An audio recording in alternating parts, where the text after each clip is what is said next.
He kind of is like a very understanding kind of person. And when he doesn't understand, he takes the time to understand. That kind of goes back into respect, but he's like that with everybody. Yeah. For me, it's not just important how you are with me. I want to know how you are with like every single person you interact with. So with some people, you might feel like, okay, it might happen a little bit faster, but when you're working with somebody and you're dealing with somebody who has a different past, you're going to have to learn to follow sort of their pace if you want them to feel comfortable, which I think ultimately is the goal. Because all the other things that you want come from them wanting to be comfortable and feeling comfortable and safe around you.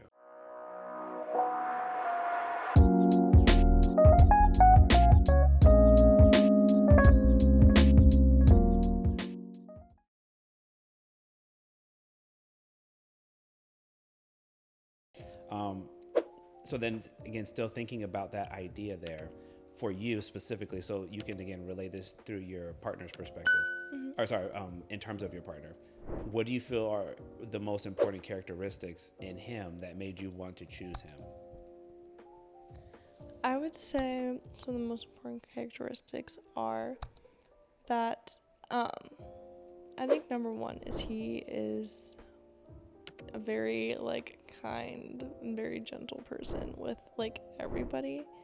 He is just like very good to the people around him, and not just me, because a lot of people make the mistakes of like, oh, well, he treats me good. Well, if he's not nice to your friends or he's not nice to this person, like, I think he's the kind of person like you kind of like, you can't not like him when you meet him. Like, he's just so respectful of everyone he interacts with, and that was really big for me.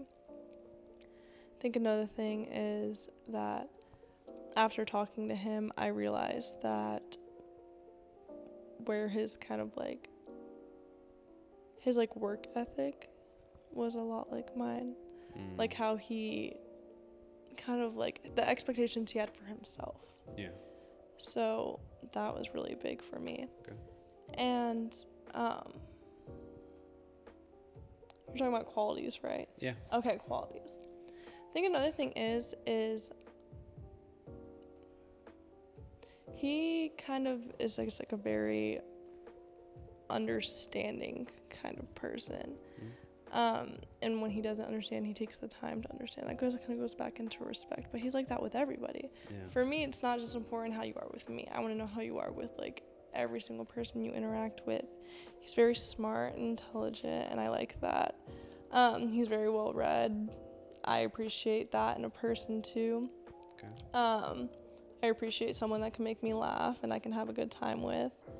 I appreciate someone who's kind of weird, and I liked that.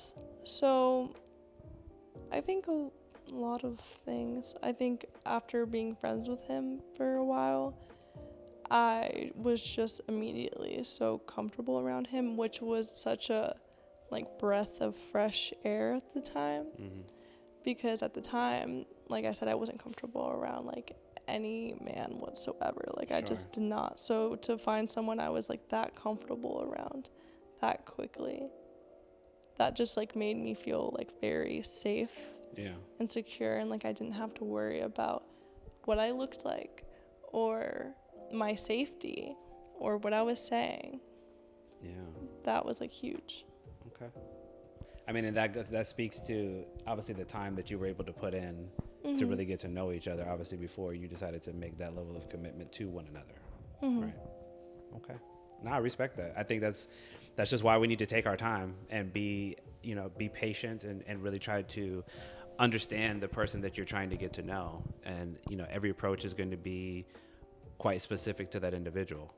So with some people, you might feel like, okay, it might happen a little bit faster, but when you're working with somebody and you're dealing with somebody who has a different past, you're going to have to learn to follow sort of their pace if you want them to feel comfortable, which I think ultimately is the goal. Because all the other things that you want come from them wanting to be comfortable and feeling comfortable and safe around you. I think that's a general rule of thumb for most men. You want your women or women that you're interested in to feel that way about you, because then you can get the level of vulnerability and reassurance and possibly the relationship if that's something that you desire. So on the opposite end of that, So staying in that train of thought, Mm. is there a situation that you can think of that you would feel comfortable leaving said relationship if it were to happen? Number one biggest thing, very obvious, but not to some people sometimes. If my physical safety is ever threatened, like if someone gets really mad and they lose their cool, if you lose your cool, you lose your cool, right? But if that ever gets directed at me, because like then I'm always gonna be like, what if that happens again? Like, Sure. so that's a big no for me. And I don't even just mean like physically. I also mean like if you're like verbally like screaming this close to my face, I don't like that. Sure. I don't like. I feel like that's just not necessary. I don't get that level of mad. So if you are, for me, that just feels like number one disrespect, and number two like kind of like we said, that comfortability is broken. Right. In that moment. You gotta maintain your composure. I also think another common one is cheating. Okay. I'm not a fan of that because that would just, I think I'm a big believer in you have to, like, for example, if someone's in a relationship and they get cheated on and they choose to stay in that relationship, that's their decision. Sure. And I can have respect for that. But also what will happen is that person will go back and they'll bring it up over and over and over again, and they'll keep going back to it, and they'll keep, because they're so upset about it, right? And that means they never dealt with it. They can't get over it, right? And you have to understand what you can and can't accept. And I don't think I could. I think in a lot of cases I couldn't accept that. I couldn't get over that. Yeah. I'm not gonna say, and that's where I'm at right now. I'm not gonna say that's where I'm gonna be at forever. But 20-year-old Amanda, that's how she feels today. That's how I feel today. And for me, I know that if that's something I cannot get over, that's not something I'll be able to cope with or whatever, it's not fair to either of us for me to be mad. Because when you say, okay, I'm willing to stay in this relationship, you guys need to sit on the same side of the table and be able to work past whatever you're trying to work past. But if you can't get over it, there's no point. Yeah, you got to acknowledge, how it impacts you and where you're at with things today. I agree. Okay.